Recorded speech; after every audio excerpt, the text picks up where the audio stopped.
The big news tonight will be Joy Reid's final show on MSNBC. Single tear, white woman tears happening right here, Joy.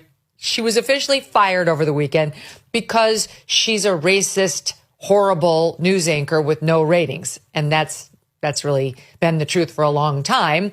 MSNBC's under new management, and I guess they decided to come to grips with reality. The truth is, this is very sad news for us, as she's provided so much material over the years. I feel the way I felt when Brian Stelter got fired, but he came back, and you never know. I'm sure Joy Reid will wind up doing something where we will continue to get to respond to her absolutely insane POV. So let me just say to Megyn Kelly, in my 30-some years as a journalist and my 50-some years as a person of color, go fuck yourself. Okay?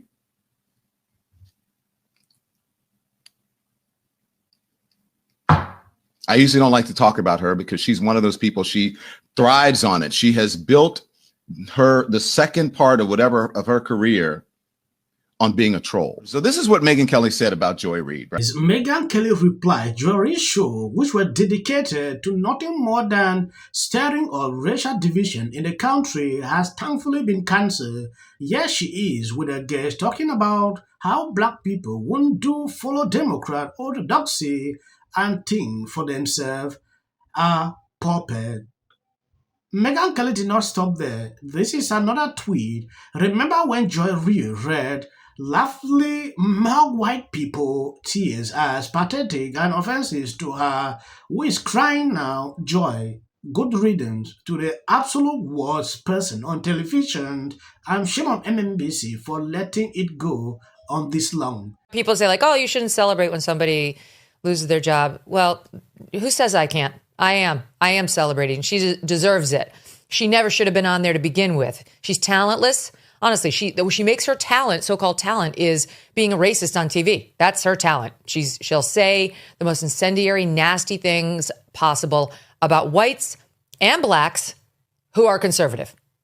That's the main criterion. If you're white, doesn't matter your politics stripes, she doesn't like you. If you're a black person who's conservative, she hates you even more than she hates the whites. Clarence Thomas is one. I mean, anybody who pipes up as a black conservative is the enemy to Joy Reid. We checked in just to see if, has she changed at all? What happened on her most episode? So we went to Friday just to pull a clip and take a look at this one. This is Wajahat Ali, who is also a terrible person, who was part of that infamous panel with Don Lemon about the Republicans and their maps and they're so stupid. So here he is now, this time with Joy Reid and what would maybe be her ultimate or penultimate show. Every community has what I call their chickens for Colonel Sanders. What I want to tell the Byron Donalds, and every community's got a Donald. I got a Cash Patel. We got a Nimrata, we got a Haley. We all got them, all right? What I want to say is this. They'll never love you. They'll never love you. No matter what you do, they'll never love you. You can never wipe out that brown or black skin. She's shaking her head up and down as he's saying it. You can't be a Republican if you're Byron Donalds. PM hour all the other nights except for Mondays. So that's a big change. An even bigger programming change is at 7 p.m. 7 p.m. Eastern, where Joy Reid's show, The Readout, ended tonight. And Joy is not taking a different job in the network. She is leaving the network altogether. And that is very, very, very hard to take. I am 51 years old. I have been gainfully employed since I was 12. And I have had so many different kinds of jobs, you wouldn't believe me if I told you. But in all of the jobs I have had, in all of the years I have been alive, there is no colleague for whom I have had more affection and more respect than Joy Reid. I love everything about her.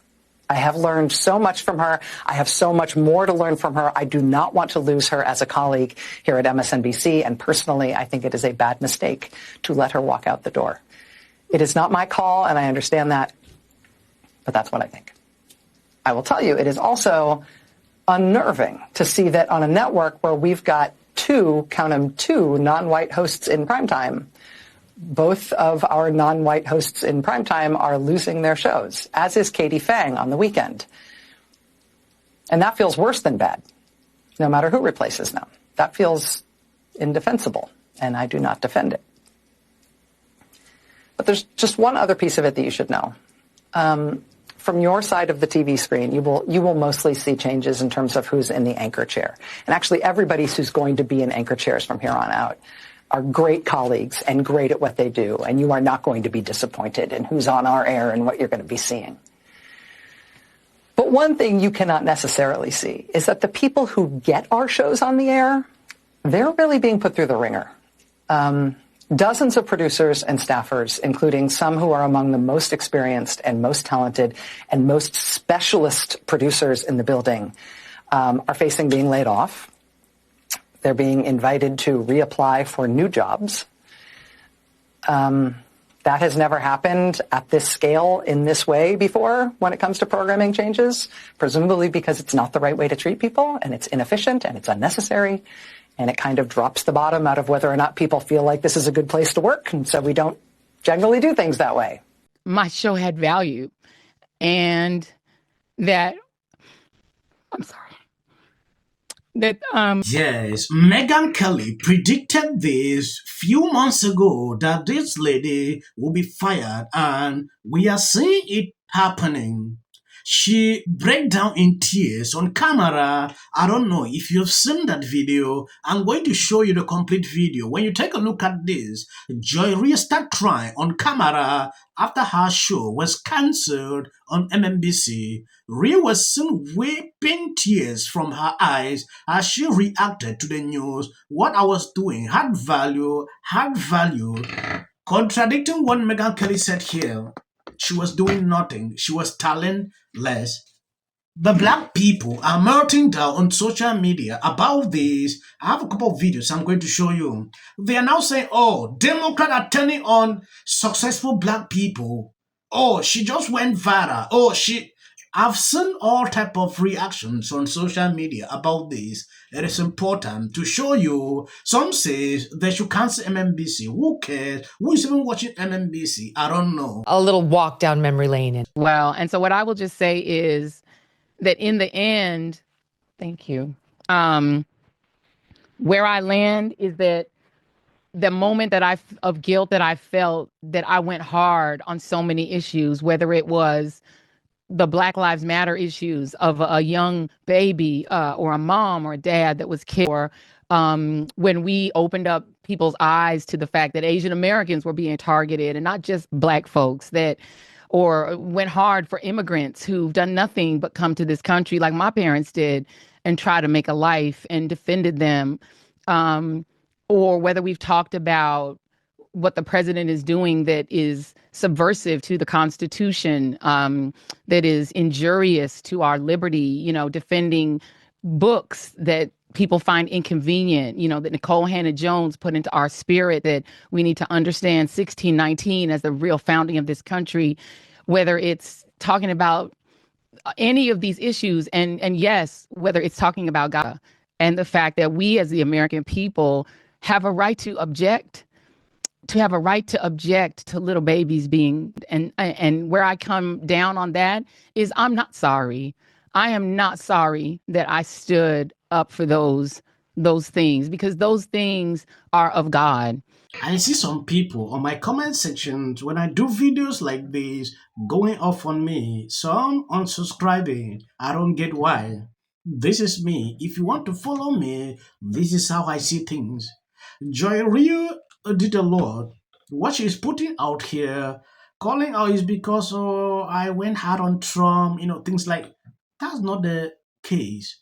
You can go hard on Trump every single day. That is a song we have been saying with the mainstream media. That is not the reason you're fired. You know exactly what you've been doing in the past. You don't struggle to bring people together. Every single day you struggle to segregate. And it keeps getting worse and worse. These people could not take it again. Yeah. We saw that coming. Black people are everywhere crying this, crying that. It is ridiculous. Please stop. Not to respond. Employees at the Department of Justice and Department of Defense are also being told not to respond. And you thought your HR department was chaotic. In short, nobody really knows what to do. Just the usual Trump world reality show chaos. But the email presented Americans with one of the other really perfect responses to fascism. And Donald Trump, the guy who handed his biggest donor the keys to the whole federal government for him to do whatever he pleases with it, is underwater in every single poll. From Gallup to the Washington Post to CNN to Reuters, you name it. Other than his MAGA cult, nobody wants this chaos and confusion. And it also raises the question of what is the actual waste, fraud, and abuse that is still there? You know what your old boss is so good at? He's so good at picking picking off little constituencies. Weeks. Yep. But it's a state where women lost their reproductive rights. Thank you guys for always been sharing out my videos. If you see clips after this, that is for algorithm. Justification, she was asked this week. There was a meeting behind closed doors a short time ago between the mayor of Los Angeles, Karen Bass, departments. When I talked about it, it's from the city, from the... You know, I mean, I don't know how many sets you visited, but everybody was like, you know, and then, you know, you get, when the closer you get to the actual set where the shooting is, and then that red zone. And he did this little dance, like, I've been talking with these, you know, with the governor of Hawaii about what to do. We got some ideas, speculating, we're going to have some meetings. Like, he's really? Oh, show it to him, Jamie. It's so creepy. Around some land use concerns he has around speculators coming in, buying up properties and the like. So we're already working with our legal teams to move those things forward. Never in California questioned whether or not we as taxpayers in the largest state in the union should support the people of Louisiana at a time of emergency and need. We never condition it. These people don't actually care. They're not actually trying to find a solution. If you don't know, Karen Bass is a goner. She's gone. There's no chance of re-election. The city will only purchase from vendors that support DEI, said the... I remember when we had a fire when Trump was president, and he came in and he said, you don't rake. You're not raking. And we all did jokes about it. In policy. The city of the Palisades is burning. And, you know, I flew here last night. I was on a plane. You getting water to areas that need... He's been trained. Yeah, and then I think all our tax dollars probably went for Gavin's hair gel. The Democratic Party has about everything. The next department that appears to be on the chopping block is the Department of Education. Just earlier today... Tyranny is rising in the White House. You are... That we could do a lot better on. A lot better. I'll be right back.